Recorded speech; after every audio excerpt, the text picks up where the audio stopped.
यावल शहरासह मैलखेडी, कोरपावली, मोहराळा व डोंगर कठोरा या 5 गावांमध्ये त्रयोदशीच्या दिवशी आषाढी एकादशीनिमित्त देवपूजेचा कार्यक्रम आयोजित करण्यात आला होता। महानुभाव पंथीय बांधव पौर्णिमेपर्यंत आषाढी एकादशीचा उत्सव जिल्ह्याभरात मोठ्या भक्तिमय वातावरणात साजरा करतात। दरम्यानच्या काळात ग्रंथाचे वाचन होते। धार्मिक कार्यक्रमानिमित्त महाप्रसाद म्हणून अन्नदान केले जाते। या महाप्रसादाचा लाभ घेण्यासाठी हजारो भाविकांची उपस्थिती असते। महलखेडी येथे मधुसूदन शास्त्री, प्रभाकर बाबा, कोरपावली येथे परशुरामदास बाबा हे श्री दत्त मंदिरात पूजा अर्चा करून भाविकांना मार्गदर्शन करीत असतात। संघर्ष माझा न्यूजकरिता उपसंपादक जीवन चौधरी, यावल।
दंडोत प्रणाम।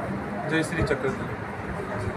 आज या ठिकाणी मैलखेडी या गावामध्ये देवपूजा प्रसाद वंदन आषाढी निमित्त 13 या दिवशी मैलखेडी, कोरपावली, मोहराळा, यावल आणि कठोरा या 5ही गावामध्ये प्रसाद वंदन देवपूजेसाठी सर्व भारतभरातून उपदेशी मंडळ येत असतात। आज या मैलखेडीमध्ये सुद्धा देवपूजेचं सर्वांना विस्तारलेली आहे। देवपूजा वंदनासाठी खुली केलेली आहे। या जळगाव जिल्ह्यामध्ये एकादशीपासून तर पौर्णिमेपर्यंत प्रत्येक दिवशी वेगवेगळ्या गावांना प्रसाद वंदन खुलं केलेलं असतं। उद्या 14ला बाकीचे गाव आहेत, भुसावळ वगैरे, भालवत, बामणोत, आणि पौर्णिमेला आणखी सांगवीपासून नावी, ऐसपूर, सावदा, वाघोदा वगैरे तिकडे पलीकडचे जे गावं आहेत रावेर तालुक्यातले, त्यांचं पौर्णिमेला प्रसाद वंदन देवपूजा असते। आज मैलखेडी इथं देवपूजा चालू आहे। दंडोत प्रणाम।